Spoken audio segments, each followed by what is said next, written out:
दोस्तों, ईरान पर जो संकट के बादल दिखाई दे रहे हैं, ये संकट के बादल ईरान पर कब हटेंगे? ये तो जब युद्ध शांत होगा, जब जंग को शांति वार्ता के जरिए एक शांत माहौल में तब्दील किया जाएगा, उसी वक्त संभव हो पाएगा। लेकिन इस जंग ने अमेरिका इस्राएल के संयुक्त सैन्य ऑपरेशन ने ईरान को जिस तरीके से तबाह किया है, उसने न सिर्फ ईरान को बल्कि इस्लामिक एकता का जो तंबू था उसको भी उखाड़ दिया है। बेंजामिन नेतन्याहू डोनाल्ड ट्रंप की रणनीति ने 57 देशों के जो इस्लामिक ताकत बताते थे अपने आप को, उस तंबू को उखाड़ फेंका है। आज कोई भी देश इस्लामिक, विशेष तौर पर कंट्रीज जो कि मिडिल ईस्ट के देश कहे जाते हैं, खाड़ी देश, जिनका एक संगठन भी है OIC, Organisation of Islamic Cooperation, कई मुद्दों पर वो OIC खुलकर एक दूसरे के जो देशों के बीच जो जंगें होती हैं उस पर अपनी प्रतिक्रिया व्यक्त करता है। लेकिन शांत बैठा हुआ है OIC, क्योंकि ईरान पर अमेरिका और इजराइल हमला कर रहा है। ईरान के साथ आज OIC खड़ा नहीं दिखाई दे रहा है। तमाम वो देश, सऊदी अरब की बात करें या फिर अन्य वो देश जहां पर ईरान अपने हमले दाग रहा है, खाड़ी देश 7 से 8 ऐसे देश हैं जिसमें सऊदी अरब, कतर, ओमान, ये तमाम ऐसे देश हैं जिन पर निशाने दागे जा रहे हैं ईरान की तरफ से। कहा यह जा रहा है कि हम जो अमेरिकी ट्रूप्स हैं उनको निशाना बना रहे हैं जहां खाड़ी देशों में अमेरिकी सेना के अड्डे बने हुए हैं, यानी कि अमेरिका वहां से अपनी ऑपरेशनल जो सैन्य ऑपरेशन है उस कार्रवाई को अंजाम देता रहा है और ईरान पर हमले करता है।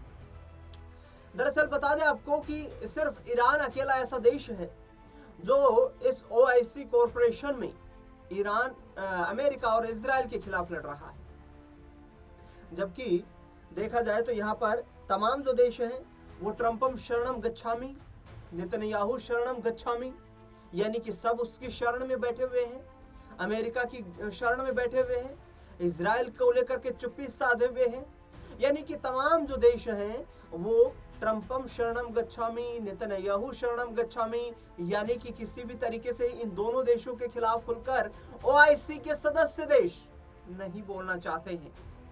जिसने एक बात को तो साफ साबित कर दिया है, इस्लामिक वर्ल्ड की जो ताकत दिखाई देती थी, जो कथित ताकत बताई जाती थी कि ये 57 देश एक लंगोट में बंधे हुए हैं, एक किताब में बंधे हुए हैं, इस्लाम के नाम पर ये तमाम देश एकजुट हैं, वो पूरा एक शिगुफा जा।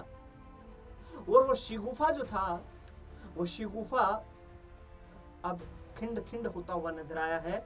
उसमें इतनी दरारें देखने को मिल रही हैं उस संगठन में जिनको पाट पाना संभव नजर नहीं आता है। दरअसल जिस तरीके से ईरान पर निशाना साधा गया है अमेरिका इस्राइल के द्वारा, अब सबसे बड़ा सवाल यही है कि जो अफगानिस्तान और पाकिस्तान के बीच जंग चल रही है, पाकिस्तान ईरान को अपना एक मजबूत समर्थक देश बताता है, उनको भी कड़ी फटकार लगी हुई है। अमेरिका के खिलाफ पाकिस्तान कुछ भी चाहकर भी नहीं बोल सकता है, क्योंकि पाकिस्तान पर इतना भारी दबाव है अमेरिका का कि यदि वो चाहे तो भी ईरान का समर्थन नहीं कर सकता है।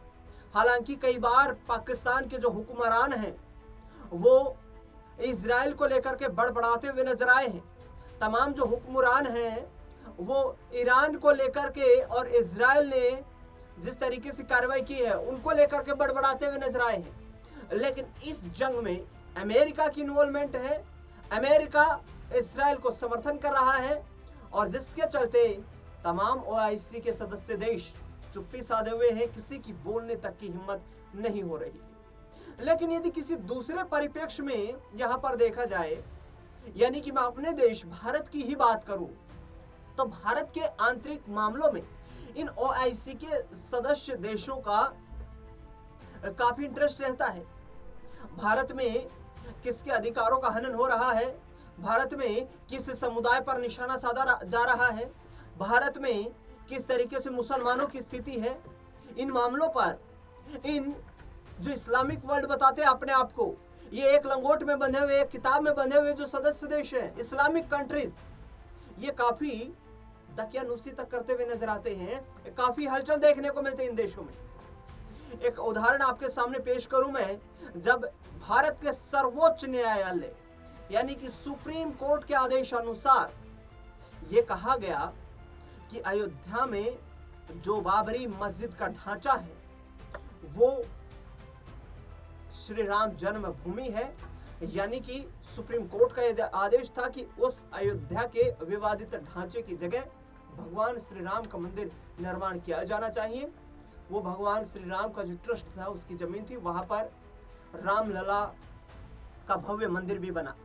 लेकिन जैसे ही वो फैसला सुप्रीम कोर्ट से आया, इस ओआईसी ने, सो कॉल्ड इस्लामिक वर्ल्ड के देशों ने एक बैठक बुलाई ओआईसी की। उस ओआईसी की बैठक में इन सदस्य देशों ने यह कहा कि भारत में इस्लाम जो है वह संकट में है, भारत के मुसलमानों पर अत्याचार हो रहा है। यहां तक कि खामनेई साहब भी यही कहते हुए नजर आए थे धारा 370 को लेकर के कि भारत में जो मुसलमानों की स्थिति है वो चिंताजनक है। भारत के मुसलमानों की स्थिति पर हमें सोच विचार करना चाहिए। लेकिन आज जब खामनेई का देश इस जंग में जूझ रहा है, मदद की गुहार लगा रहा है, उम्मीद भरी आंखों से अपने पड़ोसी देशों की ओर देख रहा है, तो उस कंडीशन में कोई भी देश उनका समर्थन करने को तैयार नजर नहीं आ रहा है। आखिरकार क्यों Islamic so called Islamic countries जो कि एक लंगोट में अपने आप को बांधे हुए बताते हैं, वो एक दूसरे के समर्थन में बोलने से कतरा रहे हैं? क्योंकि तमाम जो देश हैं इनका सबका कनेक्शन, जो कि शांत बैठे हुए, इनका सबका कनेक्शन अमेरिका से जुड़ा हुआ है। ऐसे में जो जंग शुरू हुई थी वहां कुछ देशों का यह भी मानना था कि यह जंग आगामी चंद वक्त में खत्म हो जाएगी, यानी कि 5 से 7 दिनों में खत्म हो जाएगी। लेकिन अमेरिकी राष्ट्रपति डोनाल्ड ट्रंप जिस तरीके से अपनी कार्रवाई कर रहे हैं, उनका कहना है कि यह जंग 4 सप्ताह तक चल सकती है, 5 सप्ताह तक चल सकती है, जिससे कि ईरान जो है वो अपने देश की रणनीति को लेकर के अमेरिका के साथ समर्थन व्यक्त करता हुआ नजर आए और अमेरिका इस जंग की परिस्थिति से ईरान को बाहर निकाले। रिजीम चेंज जैसी तमाम घटनाएं सामने आ रही हैं। खामेनेई को लेकर के भारत में भी विरोध प्रदर्शन हुए, लेकिन भारत का आंतरिक मसला सबसे बड़ा आंतरिक मसला है। भारत की सरकार जहां खड़ी है, भारत का नेशनल इंटरेस्ट जिसके साथ है, भारत की जनता को भी उसी का समर्थन करना होगा। कुछ ऐसे लोग जो कि लगातार विरोध प्रदर्शन करते आ रहे हैं, भारत की विदेश नीति को लेकर सवाल खड़े कर रहे हैं। ऐसे में केंद्र सरकार ने सीधे तौर पर साफ कहा है कि हम तटस्थ रहेंगे, हमारा रवैया जो है वो शांति का रवैया है, जंग के समर्थन में हम किसी भी हालात तक नहीं जा सकते हैं। और इस जंग ने सो कॉल्ड इस्लामिक वर्ल्ड यानी कि ओआईसी की भी पोल खोल कर रख दी है, जो कि किसी भी अन्य देश में होने वाली राजनीतिक और सामाजिक गतिविधियों को लेकर काफी हलचल पैदा करता हुआ नजर आता था। देखना दिलचस्प होगा कि आखिरकार ईरान पर छाया संकट किस तरीके से शांत हो पाता है। इस खास रिपोर्ट में फिलहाल के लिए इतना ही।